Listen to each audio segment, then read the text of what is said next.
अस्सलाम वालेकुम नाज़रीन। हक्म मवाइज़ का जो सिलसिला है उसमें आज हम इक़बाल व इदबार पे बात करेंगे कि इंसान को इक़बाल की बुनियाद किस पर दिया जा रहा है, जो कि आज का हमारा राइज़िंग टॉपिक है।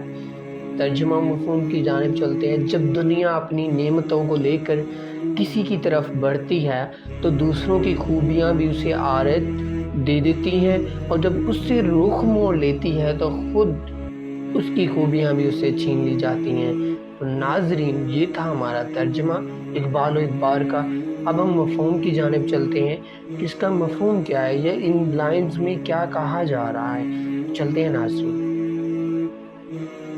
मकसद ये है कि जिसका वक्त यावर इस दुनिया से साज़गार होती है, अहले दुनिया उसकी कारगुजारियों को बढ़ा चढ़ा कर बयान करते हैं और दूसरों के कारनामों का सहरा भी उसी के सर बांध देते हैं। और जिसके हाथ से दुनिया जाती रहती है और अदबार व नहूस की गिरा उस पर छा जाती है, उसकी खूबियों को नज़रअंदाज कर देते हैं और भूले से भी उसका नाम ज़बान पर लाना गवारा नहीं करते।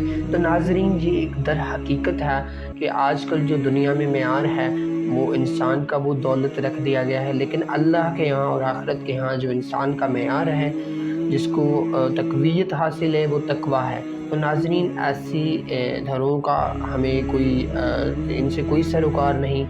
खूब इबादत करें और खूब बढ़ें। अल्लाह पाक आप सबका हामी व नासिर। अल्लाह हाफ़िज़।